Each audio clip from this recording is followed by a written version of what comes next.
Assalamualaikum warahmatullahi wabarakatuh. Perkenalkan, nama saya Adam dengan NIM 69. Pada siang hari ini kita akan melakukan pemeriksaan fungsi pernafasan yang akan kita laksanakan. Yang pertama, kita akan memberikan salam dan mengenalkan diri. Pak, perkenalkan, nama saya Adam yang berjaga pada pagi hari ini. Kita akan melakukan penjelasan dari tindakan yang akan kita lakukan. Lalu apabila pasien dalam keadaan darurat, maka kita akan segera melakukan menghubungi fasilitas kesehatan terdekat. Lalu kita akan mengecek kesadaran pasien dengan menyebut namanya atau menyebut bendanya. Setelah itu kita akan melakukan proses pembebasan saluran nafas melalui chin lift maupun juga jaw thrust.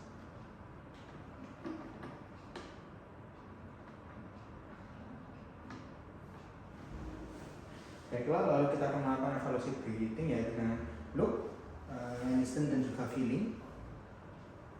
Setelah itu kita akan memberikan terapi breathing dengan metode mouth to mouth atau mouth to mask. Yang pertama kita lakukan adalah dengan dua jari penolong kita akan menutup lubang hidung pasien. Sementara yang satunya akan melakukan chin lift pada pasien. Lalu setelah itu kita akan membuka mulut pasien secukupnya dan menutup semua permukaan mulut pasien dengan permukaan mulut kita. Setelah itu kita akan meniupkan nafas batin ke mulut pasien satu kali tiupan sampai dada mengembang. Oke, sambil melihat mata, sambil mata kita melihat ke arah dada pasien apakah dadanya itu juga mengembang. Setelah itu kita akan melakukan pemberiannya itu dengan frekuensi 10-12 kali per menit. Lalu berikan pasien kesempatan untuk eksalasi juga. Lalu kita bisa melanjutkan pemberian nafas yang kedua sambil mengevaluasi respon pasien seperti yang kesadarannya tadi. Coba kita cek lagi. Setelah itu kita bisa melakukan terapi breathing menggunakan button back valve, di mana kita akan menentukan ukuran yang cocok terlebih dahulu. Kita akan menggunakan terapi breathing menggunakan back valve mask. Pertama kita temukan masker yang tepat untuk pasiennya. Lalu setelah itu kita hubungkan selang oksigen pada alat dipasang dengan ukuran 10-15 liter per menit. Lalu pastikan jalan nafas dari pasien ini paten. Kalau perlu menggunakan oro atau nasofaringeal, kita akan melakukan pemasangan sebelumnya. Lalu setelah itu pasang masker pada hidung pasien dari mulut dengan tangan kiri yang besar di bawah dan yang kecil itu ada di atasnya, dan jangan sampai terbalik. Tangan kita membentuk seperti ini, CE.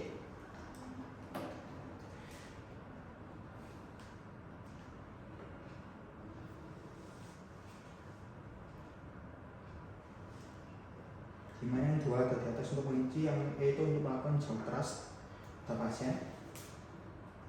Setelah itu kita bisa melakukan ventilasi dengan mengubah balon dengan tangan kanan. Kita akan mengevaluasi kecukupan ventilasinya dengan melihat apakah dadanya mengembang atau tidak. Oke, untuk ventilasinya 10-12 kali per menit, tiap 5-6 detik sekali. Setelah itu kita akan menilai respon pasien setelah pemberian.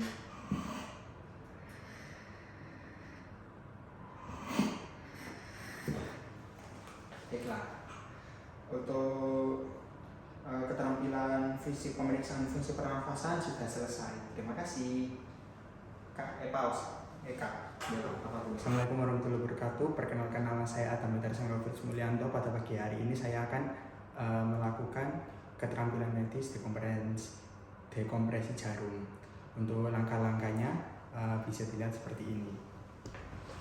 Yang pertama kita akan mengenalkan diri kepada pasien. Selamat pagi Pak, perkenalkan, nama saya Adam yang menjaga klinik pada pagi hari ini. Pada pagi hari ini kita akan melakukan prosedur dekompresi jarum. Untuk dekompresi jarumnya sendiri untuk meredakan keluhan dari Bapak, yaitu dadanya terasa sesak. Apakah bisa dipahami Pak? Apabila Bapak bersetuju dan berkenan, maka saya akan melanjutkan prosedur selanjutnya. Dan perlu saya peringatkan bahwa prosedur ini merupakan prosedur yang invasif, di mana itu melibatkan kontak fisik dari saya maupun dari Bapak. Jika Bapak setuju, baik. Apabila Bapak setuju, maka saya akan menyiapkan peralatannya. Kita akan menyiapkan peralatan untuk dekompresi satu jarum seperti sudah disebut, ada lidocaine.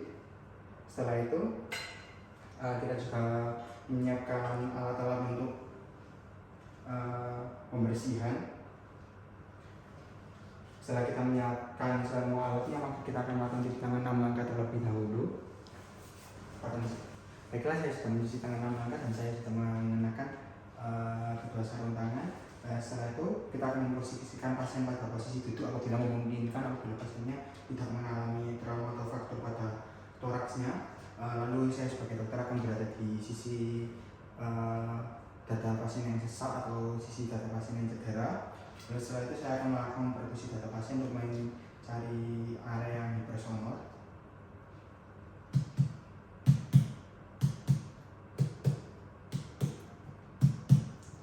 Oke, kita menemukan sisi dada pasien yang mengalami hipersonor. Setelah itu kita akan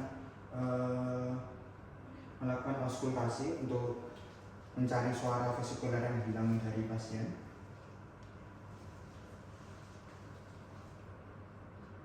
Kita akan membandingkan suaranya.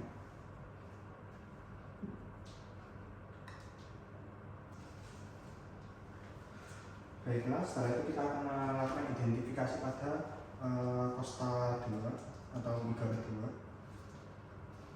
Baik, setelah mengidentifikasi maka kita bisa melakukan prosedur aseptik dan juga antiseptik pada pasien.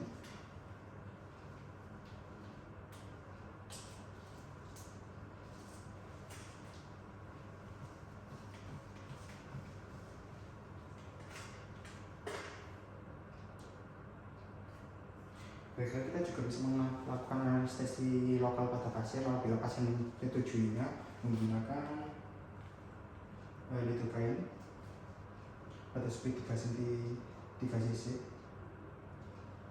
Kalau misalnya secara sekutan.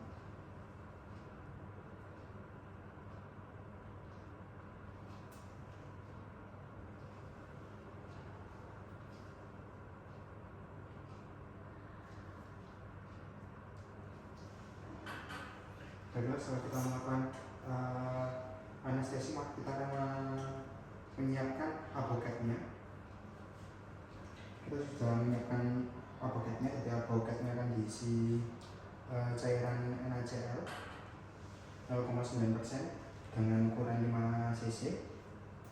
Setelah itu kita akan melakukan prosedur dari dekompresi jarum dengan suhu 90 derajat. Kita pastikan ICS 2 pada pasien. Lalu kita akan memasukkan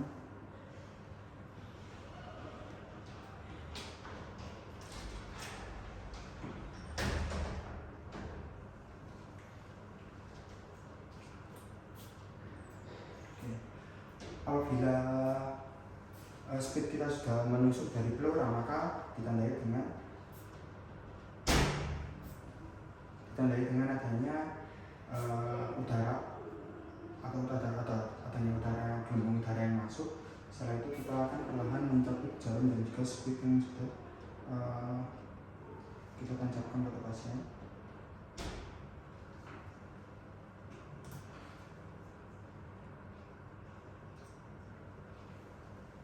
Baiklah.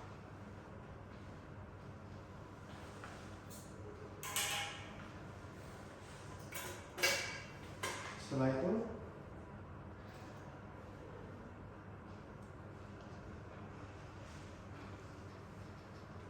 kita akan menyiapkan pasien untuk pemasangan chest tube, namun sebelum itu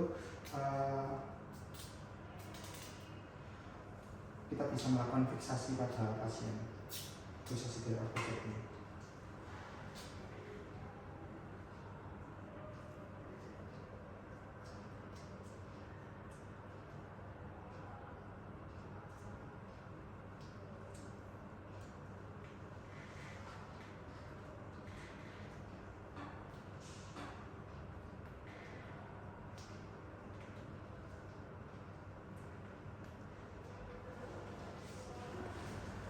Bila pasien sudah merasa lega dari pneumotoraksnya maka kita bisa mencabut aboket untuk menyiapkan pasien dengan chest tube.